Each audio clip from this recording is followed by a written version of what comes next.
I am very, very, very pleased to welcome Meghan Stewart, who is the Deputy U.S. Special Envoy for Yemen. Unfortunately, Timothy Lenderking got stuck on a flight, and we won't have him, but we have the distinct pleasure of having Her Excellency Meghan Stewart with us. She's the team lead of the department's negotiation support unit. As a peace process practitioner, Ms. Stewart has almost 20 years of experience advising parties on peace processes, political negotiations, and constitutional reform. She has advised parties and mediators in dozens of countries on a wide range of issues, including peace process design, technical drafting, constitutional structures, negotiation strategy, ceasefires, and democratic transitions.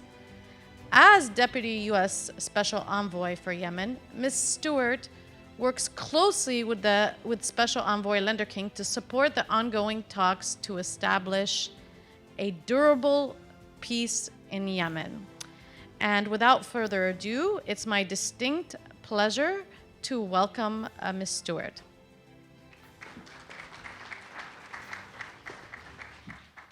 Thank you so much. Thank you so much, Dania, for that kind introduction. And Special Envoy Lenderking sends his regrets that he's not able to join you all today. Sadly, even special envoys are not immune from travel delays these days, so he is currently en route back from the Gulf at this moment. Your Excellencies, ladies and gentlemen, really thank you so much for having me here to speak to you today about U.S. policy in the Middle East. The Gulf International Forum is an absolutely crucial platform for scholarship, analysis, advocacy, and the free exchange of ideas on the region. It's really humbling to be among the many renowned experts and policymakers present this afternoon, and I look forward to learning from your insights. So I have coordinated closely with Special Envoy Lenderking throughout his trip, during which he met with Gulf and other regional partners. And I have come away with a strong impression that we have an unprecedented opportunity to bring sustained peace to Yemen. Much work remains. We don't want to be overly optimistic, but we have not been this close to a breakthrough since the start of the conflict in 2014. We are at a really positive place. Now, I'm deeply grateful to all of our partners who have worked tirelessly to end the conflict in Yemen and to find ways to support the Yemeni people. The US government is particularly grateful to our Gulf partners who generously supported the successful offloading of the Safar oil tanker off the coast of Yemen. The decaying tanker presented an imminent and catastrophic environmental threat to the Red Sea, a spill that could have been 4 times the size of the Exxon Valdez, for those of you who remember that. US and UN efforts in cooperation with those of Saudi Arabia, Qatar, Yemen, and others prevented what could have been an environmental, economic, and humanitarian disaster for every country bordering the Red Sea, not to mention the global shipping industry. In a moment of strife and tragedy in the Middle East, we can be thankful not to have to contend with another crisis. Again, we are deeply grateful to our Gulf partners for their crucial support in this effort.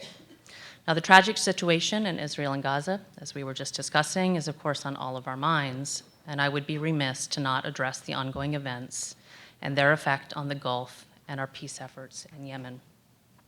We mourn the loss of all civilian lives, Israeli and Palestinian. Too many lives have been lost.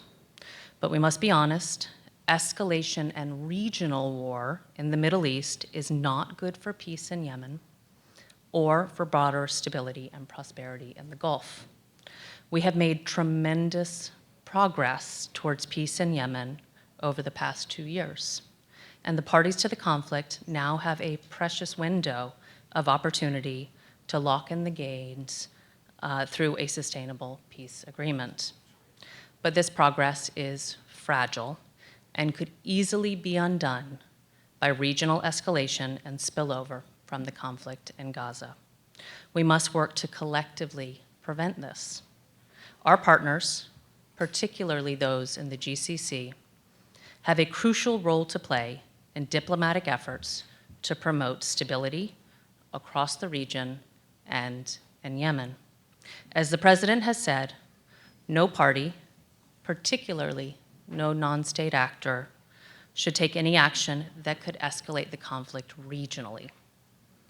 The parties to the conflict in Yemen need to continue to choose peace and move towards a durable, nationwide ceasefire that includes a handoff to an inclusive Yemeni peace process under the UN auspices that is achievable. Our Saudi partners are serious about the peace process and have taken constructive steps to move negotiations forward.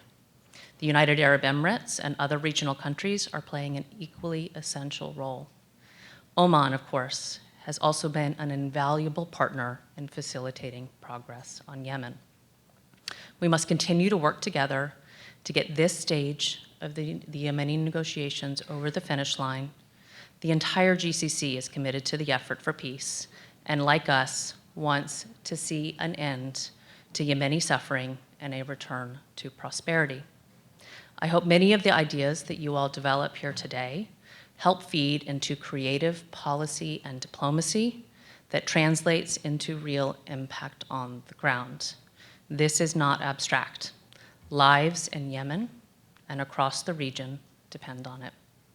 Thank you once again for having me here today, and I look forward to engaging with many of you further. Thank you.